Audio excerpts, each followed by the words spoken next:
সোণাপুৰৰ পৰা মই জুবিন গাৰ্গে কৈছো এই ছিংগাপুৰত কোন ৰখেগেইটা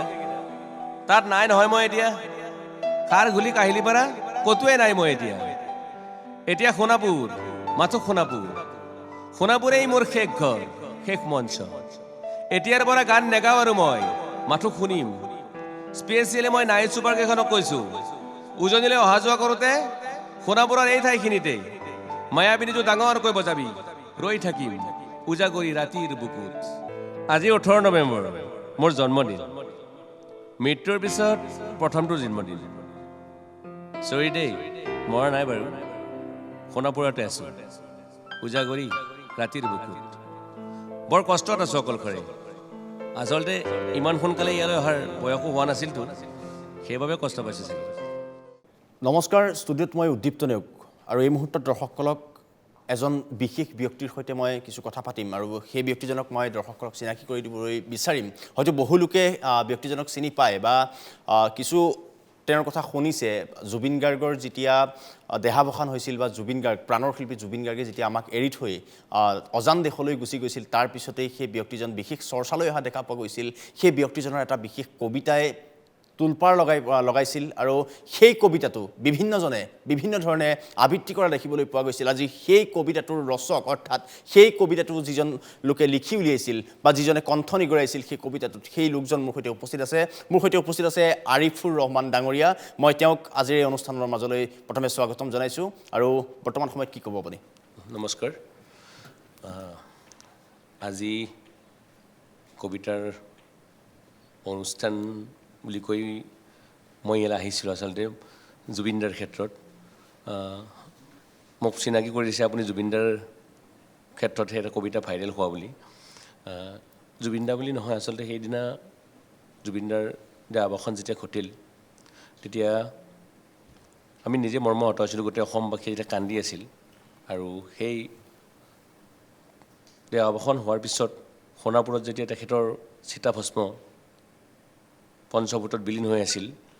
সেই সময়ত মই পেছাগতভাৱে ফাৰ্মাচিষ্ট হোৱাৰ বাবে সেইদিনা মই মোৰ ফাৰ্মাচীখনত এইখিনিতে কওঁ যিহেতু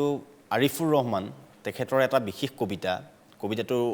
সকলোৱে হয়তো শুনিছে আমি কবিতাটো শুনিম তেওঁৰ মুখৰ পৰা এই কবিতাটো লিখাৰ আঁৰৰ যিজন ব্যক্তি আৰিফুৰ ৰহমান মোক কৈছোঁৱেই আৰু সেই ব্যক্তিজন কিন্তু পেছাত এজন ফাৰ্মাচিষ্ট তেওঁ ইতিমধ্যে উল্লেখ কৰিছে আৰু তাৰ পাছতো তেওঁৰ এটা সুন্দৰ কবিতা কেনেকৈ আহিল মনলৈ এইটোৱে আৰু কবিতাটো মানুহে আৱেগিক বুলি কয় মই যিহেতু ফাৰ্মাচিষ্ট সুখ দুখবোৰ একেবাৰে সুখৰ মানুহ দুখৰ মানুহ বিভিন্ন হৃদয়ৰ মানুহ আমি লগ পাইছোঁ আৰু সেইদিনাও সেই কথাটোৱে ক'লোঁ যেতিয়া পঞ্চভূতত বিলীন হৈ আছিল তেতিয়া মই মোৰ ফাৰ্মাচীখনতে আছিলোঁ আৰু বাকী দোকানটো বন্ধ হৈ আছিল কিন্তু গোটেই অসম স্তব্ধ হৈ গৈছিল তেতিয়া মই ভাবিছিলোঁ মানে জুবিনদাই যিটো আমি সৰু সজাত দেখিলোঁ তাৰমানে সৰু সজাত দেখাৰ পিছত আহি জুবিনদাই এইখনে অসম বিচাৰিছিল নেকি এইখিনিয়ে কথা ক'ব বিচাৰিছে নেকি য'ত আমি যদি সৰু সজাত যদি আমি মানচিত্ৰখন যদি সৰু সজাত যিখন পৰিৱেশটো দেখা পাওঁ তাত ধৰ্ম নিৰপেক্ষভাৱে হিন্দু মুছলিম শিখ বুদ্ধিষ্ট সকলো মানে তেতিয়া আমি অকল জুবিন দেশৰ মানুহ হৈ পৰিছিলোঁ আৰু সেই সময়ত আমি আৰু সৰুৰ পৰা জুবিন গাৰ্গক পাইছোঁ পাখি ইমানৰ পৰা যেতিয়া আমি এতিয়া হাইস্কুলত আছিলোঁ পাখি সিমানৰ পৰা ষ্টাৰ্ট কৰি আহি এতিয়ালৈকে আছিল লাষ্ট ৰৈ বিনালে ফিল্মলৈকে আমি থাকিয়ে গ'লোঁ জুবিনদাৰ লগত এটা আচলতে জুবিনদাৰ যিটো আত্মা আচলতে তেখেতৰ অমৰ আত্মা আমাৰ কেতিয়াও হেৰাই নাযায় আৰু সেই সময়তে মই সকলোৰে হৃদয়ে আছে জুবিন গাৰ্গ বুলি কোৱাৰ লগে লগে সকলোৰে হৃদয়ত আছে সকলোৰে শিৰাই জুবিন গাৰ্গ সোমাই আছে আৰু যেতিয়ালৈকে জুবিন গাৰ্গৰ সেই গীতবোৰ জীয়াই থাকে তেতিয়ালৈকে হয়তো জুবিন গাৰ্গ আমাৰ মাজত জীয়াই থাকিব সেই কথাটো আৰু তাতকৈ ইম্পৰ্টেণ্ট কথাটো হ'ল যেতিয়া জুবিন দা হেৰাই গ'ল এতিয়া 60-70 ঊৰ্ধৰ মানুহখিনিও জুবিনদাৰ প্ৰতি গম পালে যে কি লিখি থৈ গ'ল এতিয়া সকলোৱে কান্দিছে হেৰাই গ'ল তথাপিতো আমাৰ অমৰ আত্মা আমাৰ সদায় অন্তৰত থাকিব আৰু সেই সময়তে মই সেই কথাখিনিয়ে লিখিলোঁ আৰু লিখাৰ সময়ত অঞ্জন বহি আছে ষ্টুডিঅ' তাৰ এটা আছে তাতে আমি লিখিলোঁ উইদিন 6 আৱাৰ মই সেই কথাখিনিয়ে লিখি জুবিনদাই এনেকৈ ক'ব বিচাৰিছে নেকি এই কথাখিনি কৰি আমি ৰেকৰ্ডিং কৰি দিলোঁ আৰু ৰেকৰ্ডিং কৰি দিয়াৰ পিছত ফেচবুকত ছ'চিয়েল মিডিয়াত এৰি দিলোঁ আমি পোনে কবিতাটোৰ মাজলৈ যদি এইখিনি মুহূৰ্তত সোমাই যাওঁ আমি যদি কবিতাটো শুনিব বিচাৰোঁ এইখিনি মুহূৰ্তত দৰ্শকসকলক যদি শুনাব বিচাৰোঁ পুনৰবাৰ সেই কবিতাটো যে সোণাপুৰৰ পৰা মই জুবিন গাৰ্গে কৈছোঁৱেই অকণমান যদি আমি পোনে যাওঁ কবিতাটোৰ মাজলৈ ঠিক আছে মই সেই কবিতাটোৱে পাঠ কৰিছোঁ আৰু কবিতাটোৰ মাধ্যমত মই এটা কথা ক'বলৈ লৈছোঁ যে জুবিনদা কেতিয়াও নাহে মই জুবিনদাৰ দ্বাৰা কবিতা যিহেতু লিখোঁ আমি পৰিৱেশ অনুযায়ী আমি বিভিন্ন ধৰণৰ ভংগীমা এটা দিব চেষ্টা কৰোঁ কণ্ঠটোৰ ক্ষেত্ৰত আৰু জুবিন দাৰো বহুতে কিবা কিবি কৈছিল যে জুবিন গাৰ্গ হ'ব আহিছে আৰু কেতিয়াও জুবিন গাৰ্গ নাহে পৃথিৱীত নাহে জুবিন গাৰ্গ তেনেকুৱা কণ্ঠ আৰু মই চেষ্টা কৰিছোঁ জুবিন দাৰ সেই বিশেষ কবিতাটো আপোনালোকে কবিতা বুলি কৈছে আৰু এইখিনি কথাই ক'ব বিচাৰিছে নেকি জুবিন গাৰ্গে সেই কথাখিনি মই কবিতাৰ ৰূপত তুলি ধৰিছিলোঁ নিশ্চয় সোণাপুৰৰ পৰা মই জুবিন গাৰ্গে কৈছোঁ এই ছিংগাপুৰত কোন ৰখেগেইটা তাত নাই নহয় মই এতিয়া খাৰ ঘুলি কাহিলীপাৰা ক'তোৱে নাই মই এতিয়া সোণাপুৰ মাথো সোণাপুৰেই মোৰ শেষ ঘৰ শেষ মঞ্চ এতিয়াৰ পৰা গান নেগাওঁ আৰু মই মাথো শুনিম স্পেচিয়েলি মই নাইট ছুপাৰ কেইখনক কৈছোঁ উজনিলৈ অহা যোৱা কৰোঁতে সোণাপুৰৰ এই ঠাইখিনিতে মায়াবিনীটো ডাঙৰকৈ বজাবি ৰৈ থাকিম উজাগৰি ৰাতিৰ বুকুত মই আগতেও কৈছিলোঁ আৰু এতিয়াও কৈছোঁ মোৰ কোনো জাতি নাই মোৰ কোনো ধৰ্ম নাই সৰু সজাত দেখুৱাই দিলোঁ কোন অহা নাই তাত ব্ৰাহ্মণ কলিতা আলি ৰহমান ডেকা বড়ো ৰাভা পূজাৰী আৰু এইটো কি কয় নামাজ পঢ়াই যে মৌলবীও আহিছে সৰু সজাই লৈ I love people I love man সেইবাবে মুখ্যমন্ত্ৰী হিমন্তকো কৈছোঁ মই বীৰদলকো কৈছোঁ লুৰি নখিল সকলোকে কৈছোঁ পলিটিক্স নকৰিবা বন্ধু মই সৰু সজাৰ মানুহৰ অসমখন বিচাৰিছিলোঁ চাই থাকিম সোণাপুৰৰ পৰা খেলি মেলি হ'লে কষ্ট পাম উভতিও যাব নোৱাৰিম যোৰহাটৰ মানুহখিনিয়ে কষ্ট পাইছে বুলি শুনিছোঁ মোৰো যাবৰ মন আছিল প্ৰিয় ঠাই দেউতাৰ ঠাই উপায় নাই পলম হ'লে শৰীৰটোৱে কষ্ট পায় বাকী গৰিমাৰ দেউতাই গুৱাহাটীতে থকাটো বিচাৰিলে একো নাই গুৱাহাটীলৈ আহিলে মাত দি যাব সোণাপুৰতে থাকিম আৰু এটা কথা যোৰহাটত প্ৰতিমূৰ্তি এটা হ'ব বুলি শুনিছোঁ গুচি যাম কেতিয়াবা সেন্তাও কাকো খাতিৰ নকৰোঁ মায়াবিনী ৰাতি ধুমুহাৰ সতে মাজুলীবাসীয়ে দুখ নকৰিব দেই মনত পৰিলেই গাই দিব মাজুলীৰ এজনী ছোৱালী নিমাতী ঘাটলৈ যাব নোৱাৰিম আৰু একো নাই মোক প্ৰতিটো বসন্ততে পাব অসমবাসীয়ে শৰতত গাইছোঁ বহাগত গাইছোঁ বৰষুণত গাইছোঁ দুখৰ গান সুখৰ গান শিশু মুক্তি মায়া অনামিকা মাথো নতুন গান গাব নোৱাৰিম বন্ধ হৈ থাকিল চালাকসকলে এতিয়াৰ পৰা শুনিম শেষ মঞ্চখনৰ পৰা সোণাপুৰেৰে পাৰ হৈ গ'লে গাই যাব কেতিয়াবা ধুমুহাৰ সতে মাজতে সাঁথৰ এটা কওঁ ছিংগাপুৰত মহন্ততে কোৱা মতে নৰ্থ ইষ্ট ফেষ্টিভেল আছিল মই আগতেও কৈছোঁ সাগৰ মোৰ প্ৰিয় সিদ্ধাৰ্থ শেখৰ মই একেলগে সাগৰ গ'লোঁ পিছত গম পালোঁ ঘেণ্টা মই মৰি থাকিলোঁ বুলি বাকী নাজানো ক'ত কি হ'ল শেখৰো নাই সিদ্ধাৰ্থো নাই অকলে কফিন এটাত দিল্লী হৈ সৰু সজাই পালোঁ বাট আই লাইক পিচ মই শান্তি বিচাৰোঁ বৰ কম সময় পালোঁ মন আছিল কিবা এটা কৰিবলৈ উশাহটোৱে বন্ধ হৈ থাকিল চালাকজন বাকী মোৰ দুখৰ মানুহজনী চিনি পায়নে নাই আপোনালোকে য়েছ গৰিমাৰ কথাকে কৈছোঁ মই নাথাকিলেও তাইৰ আৰু দেউতাৰ খবৰ ল'ব আপোনালোকে মই নাথাকিলেও বিহু হ'ব লাগিব অসমত চিধা কথা আকৌ কৈছোঁ মই সোণাপুৰতে থাকিম এতিয়া মোৰ সমাধিৰ ওচৰলৈ গ'লে গাই যাব সকলোৱে মায়াবিনী ৰাতিৰ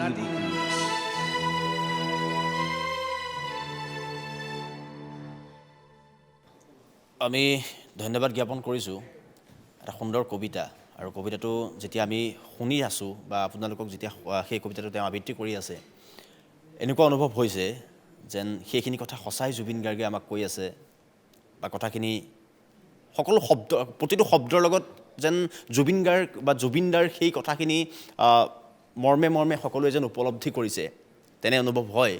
আমি আৰিফুৰ ৰহমান ডাঙৰীৰ ওচৰলৈ আহিছোঁ পোনে পোনে কেনেকৈ আহিল মনলৈ এনেকুৱা এটা কবিতা নিজেই ৰচনা কৰিম নিজে আবৃত্তি কৰিম নিজে সুবাদে ৰাইজৰ মাজলৈ এনেকৈ ঠেলি দিম ৰাইজে আঁকোৱালি ল'ব কেনেকৈ মনলৈ আহিল অকণমান যদি কয় আচলতে মই আগতে কৈছোঁ যিহেতু ফাৰ্মাচিষ্ট হয় মানে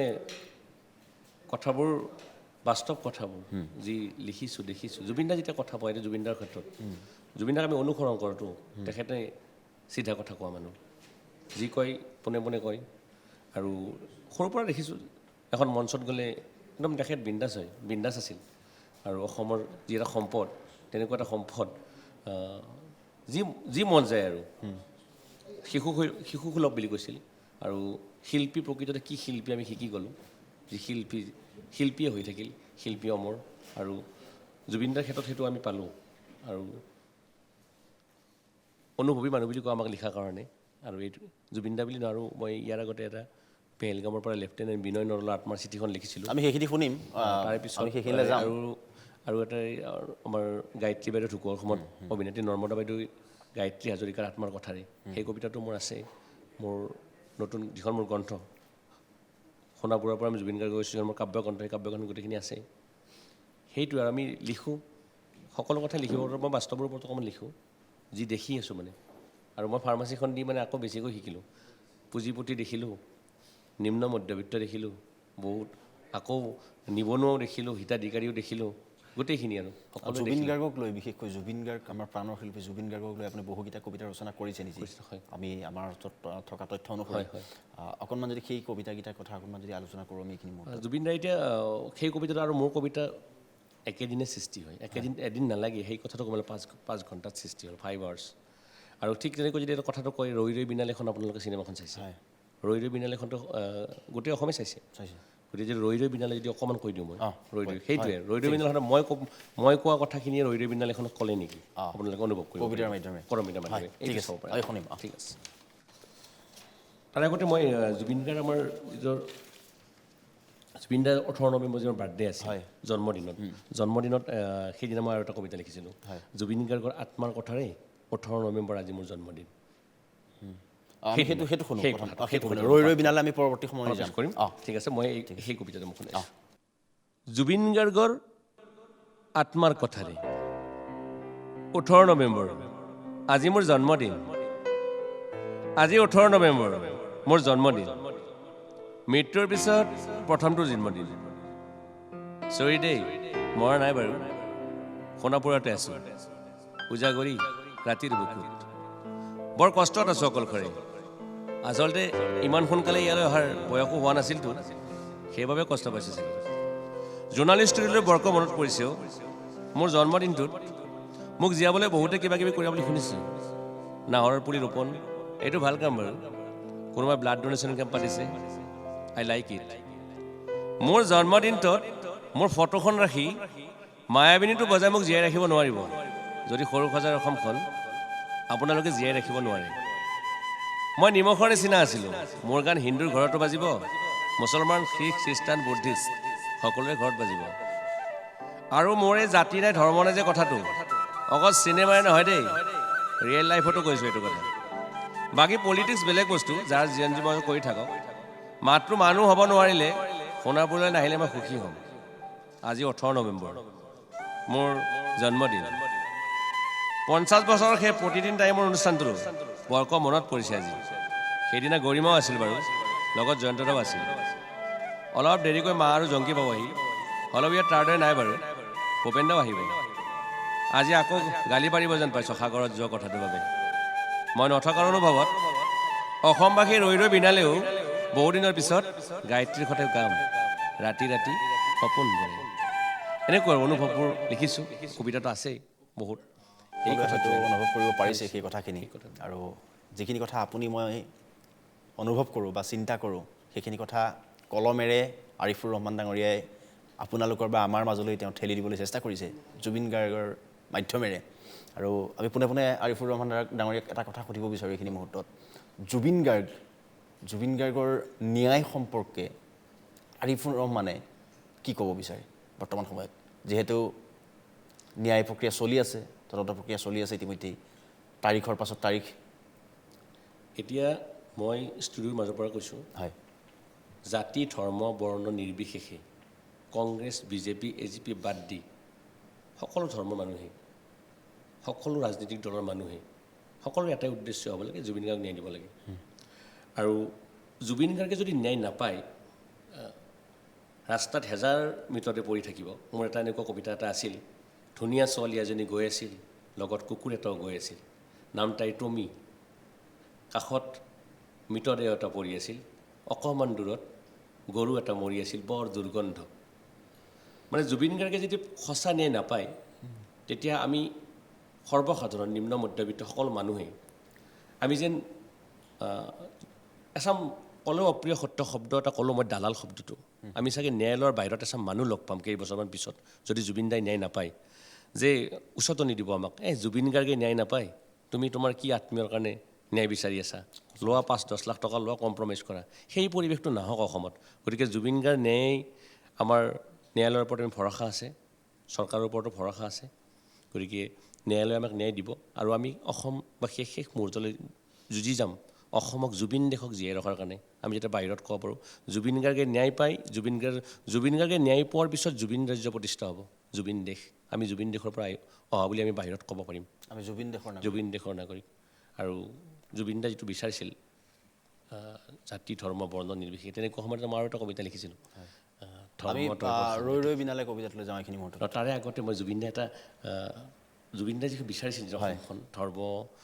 ধৰ্ম নিৰপেক্ষৰ ক্ষেত্ৰত যিটো কৈছিল মই এটা ধৰ্ম যিটো এতিয়াতো ধৰ্মটো অলপমান বেলেগ টাইপ হৈ গৈছে মই ধৰ্ম সদায় আমি জুবিন দেশৰ মানুহ হ'ব বিচাৰোঁ গতিকে আমি জুবিন দাই যিহেতু বিচাৰিছিল সৰু সজাৰ অসমখন ৰক্ষাৰ স্বাৰ্থত মই এটা সৰু কবিতা মোৰ ধৰ্মটো বৰ সাংঘাতিক বুলি পাঠ কৰিছোঁ ঠিক আছে তাৰপিছত আচলতে এতিয়া সামাজিক ব্যাধি এটা হৈছে ধৰ্মটো আৰু মইতো নিজে কি ধৰ্ম নাজানো বুলি ক'ব পাৰি নামটো আছে এটা প্ৰত্যেকৰে এটা বেলেগ বেলেগ নাম থাকে নাম দিয়া নাম বা থোৱা নাম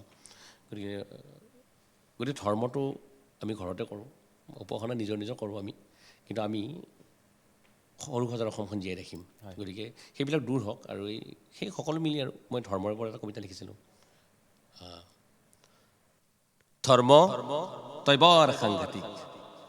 ধৰ্ম তই বৰ সাংঘাতিক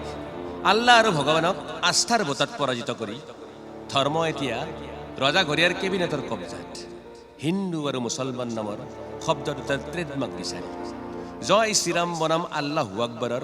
অঘোষিত প্ৰতিযোগিতা ধৰ্ম তই বৰ সাংঘাতিক হিন্দুক পিন্ধাইছা গেৰুৱা বসন মুছলমানৰ মূৰত আৰবিয়ান টুপি নগৰৰ মাৰোৱাৰী পট্টিত বিবস্ত্ৰ উলংগ বাবা শিৰত সেন্দুৰ দলে হৈ পৰে হিন্দু বোৰখা পৰিহিতজন হেনো মুছলমান ধৰ্ম তই বৰ সাংঘাতিক তোৰ বহুৰূপী বেশ ফুকাই এনিমিয়াত খেতা পৰে দেশৰ গৰ্ভৱতী মহিলা পুষ্টিহীনতাত ভোগে দেশৰ দৰিদ্ৰ শিশু আল্লাহৰ নামত মছজিদত বিতৰণ হয় গাখীৰৰ সুস্বাদু পায়স মন্দিৰত ভগৱানৰ নামত উৎসৰ্গিত শক্তিবৰ্ধক বুট মগু কলৰ প্ৰসাদ ধৰ্ম তই বৰ সাংঘাতিক পঞ্চায়তৰ কাৰ্যালয়ত দীঘলীয়া লানি প্ৰধানমন্ত্ৰী আৱাস যোজনাৰ গৃহ নিৰ্মাণৰ প্ৰপত্ৰৰ অপেক্ষাত অথচ হিন্দুৰ নামত সুউচ্চ আটক ধুনীয়া মন্দিৰ মছজিদৰ নামতো আছে কেইবামহলীয়া অট্টালিকা ধৰ্ম তই বৰ সাংঘাতিক টিভিত মৰে ভোকাতুৰ শ্ৰমিক আত্মাৰ সদগতি বিচাৰি অসহায় বিধৱা মহিলা ব্যাকুল হৈ পৰিছে দহাকাজৰ পিছত ভোগৰ মাংসৰ সন্ধানত মুছলমানৰ 40ৰ বাবে দোৱাত ধৰ্ম তই বৰ সাংঘাতিক তই ভাতৃত্বৰ দেশখনক ঘৃণাৰ বজাৰত বিক্ৰী কৰি পেলালি হিন্দু কাফিৰৰ লগত উপলুঙা মুছলমানক মিয়াৰ নামত তাচ্ছিল্য ধৰ্ম তই বৰ সাংঘাতিক তোৰ ঘৃণাৰ বীজ ৰোপণ কৰিলি বিশ্বৰ প্ৰান্তে প্ৰান্তে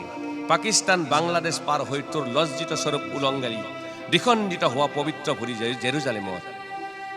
ইজৰাইলৰ শিশুৰ কান্দোন হেনো ইহুদীৰ কান্দোন পেলেষ্টাইনৰ শিশুৰ কান্দোন হেনো মুছলমানৰ কান্দোন ধৰ্ম তই বৰ সাংঘাতিক গৰুৰ মাংস প্ৰটিনযুক্ত পোৰা গাহৰি সোৱাদযুক্ত চুৱাৰৰ তেজত পাপে চুব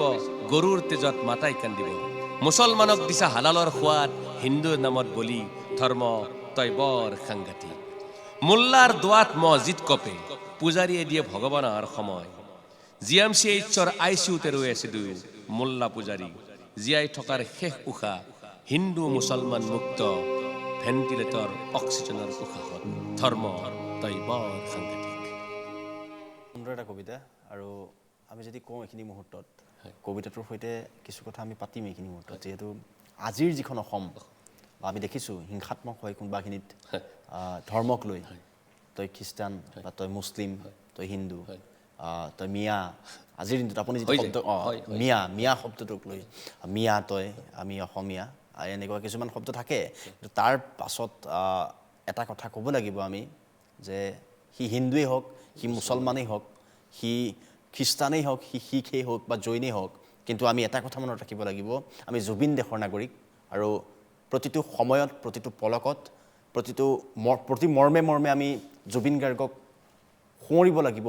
আৰু মনত ৰাখিব লাগিব যে আমি জুবিন দেশৰ নাগৰিক আৰু সকলোৰে ভাতৃত্বৰ এনাজৰীডাল আমি মজবুত কৰি ৰখাটোৱেই আমাৰ একমাত্ৰ কাম্য বুলি মই এইখিনি মুহূৰ্তত জনাব বিচাৰোঁ আৰু আমি পোনে পোনে শেষৰটো কবিতা সময় আমাৰ খুব তাকৰ আৰু কম সময়ৰ ভিতৰত আমি শেষৰটো কবিতা এইখিনি মুহূৰ্তত শুনিব বিচাৰিছোঁ ঠিক আছে ৰৈ ৰৈ বিনালে ৰৈ ৰৈ বিনালেতো বহুত আচলতে দীঘল কবিতা হয়। মোৰ ৰৈ ৰৈ বিনালেতো মই ষ্টুডিঅ'ৰ মাজতে কৈছোঁ মোৰ প্ৰথমখন কাব্য সংকলন আজি উন্মোচন হ'ব দিছপুৰ প্ৰেছ ক্লাবত আৰু অসম গ্ৰন্থমেলাত উপলব্ধ হ'ব আৰু মই কবিতা বহুত আগৰ পৰা লিখিছিলোঁ এই আমাৰ চলিৰ কি হ'ব মাষ্টৰবিলাক থলুৱা ভাষাত লিখিছিলোঁ চাকৰিটো হ'লে ভাল আছিল আপাটোৰ আৰু বৃদ্ধাশ্ৰমৰ পৰা মই মাই কৈছোঁ বেমাৰ হোৱাতকৈ মৃত্যু হোৱাই ভাল আছিল এই সকলোবোৰ কবিতা আৰু মোক মানুহে মই কবিতা লিখোঁ যদিও এতিয়া কবিতা লিখোঁ বুলি মানুহে চিনাকি দিছে মোক জুবিনদাৰ পিছত জুবিনদাৰ কবিতাৰ পিছত মানুহে চিনি পাইছে আৰু সেইকাৰণে জুবিনদাৰ নামত মই প্ৰথমখন কাব্য সংকলন উৎসৰ্গ কৰিছোঁ আৰু মই কবিতাটোৰ নাম দিছোঁ কবিতা পুথিখনৰ সোণাপুৰৰ পৰা মই জুবিন গাৰ্গে কৈছোঁ গতিকে সেই কবিতা পুথিখনত জুবিনদাৰ বিচৰা অসমখন আৰু যদি কোনোবাই অসম জুবিন দেশলৈ আহে এবাৰ তেখেতসকলে এবাৰ মাত দি যাওক বুলি মই এটা কবিতা যে লিখিছিলোঁ সেই কবিতাটো মই পাঠ কৰিছোঁ ঠিক আছে অসমত এজন ৰজাৰ সমাধি ক্ষেত্ৰ আছে দামী ব্ৰেণ্ডৰ পত্নীয়ে ভাল পোৱা দামী জোতা পিন্ধি সৰ্বহাৰা সুখীতৰ ভাতৰ মালিক হ'ব পাৰি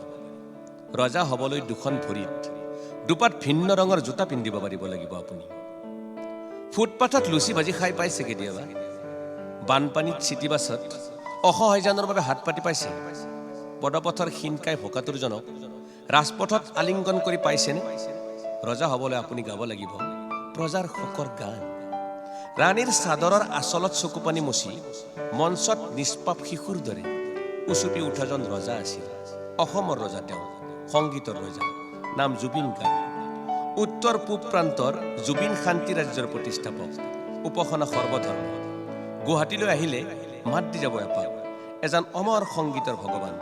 সোণাপুৰতে পাব তেখেতৰ সমাধি ক্ষেত্ৰ মন গ'লেই পাঠ কৰি যাব পাৰিব আপুনি তাত কোৰাণ গীতা বাইবেল পাৰে যদি ৰজাই ভাল পোৱা প্ৰাৰ্থনাটি গাই যাবলৈ নাপাহৰিব দেই এবাৰ মাথো এবাৰ মায়াবিনী ৰাতিৰ বুকুত ধুমুহা এইখিনি আছে ধন্যবাদ জ্ঞাপন কৰিছোঁ আমি শেষত কিছু কথা পাতিম এইখিনি মুহূৰ্তত অকণমান আমি যদি জানো কওঁ যে জুবিন গাৰ্গে সোনকালে ন্যায় পাওক আমি সকলো এইটোৱে বিচাৰোঁ আৰু জুবিন গাৰ্গ য'তেই আছে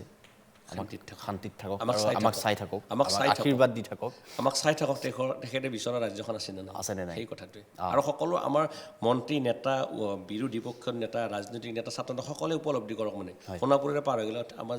অসমখন জুবিন ৰাজ্য হৈ আছে নে নাই যদি সেই কথাটো ভাবে তেতিয়াহ'লে মোৰ দৃষ্টিটো মই যদি আপোনালোকে কবিতা লিখা বুলি কৈছে মোৰ দৃষ্টিটো মই সেইটো কথা কওঁ যে জুবিন দাক জীয়াই ৰাখিব পাৰিলে অসমখন জীয়াই থাকিব আৰু অসম থাকিলে জুবিন ৰাজ্য প্ৰতিষ্ঠা হ'ব জুবিন ৰাজ্য প্ৰতিষ্ঠা হ'লে ধৰ্ম নিৰপেক্ষ প্ৰতিষ্ঠা হ'ব তেতিয়া আমি একেলগে জীয়াই ৰাখিব পাৰিম একদম সঁচা কথা ক'লে আৰু শেষত আমি সকলোকে ধন্যবাদ জ্ঞাপন কৰিছোঁ আৰিফুৰ ৰহমান ডাঙৰীয়া আপোনাক ধন্যবাদ জ্ঞাপন কৰিছোঁ আপোনাকো ধন্যবাদ জ্ঞাপন কৰিছোঁ শেষত মই সকলোকে ধন্যবাদ জ্ঞাপন কৰি আজিৰ অনুষ্ঠানৰ পৰা মই উদ্দীপ্ত নিয়োগে বিদায় লৈছোঁ চাই থাকিব NK TV+।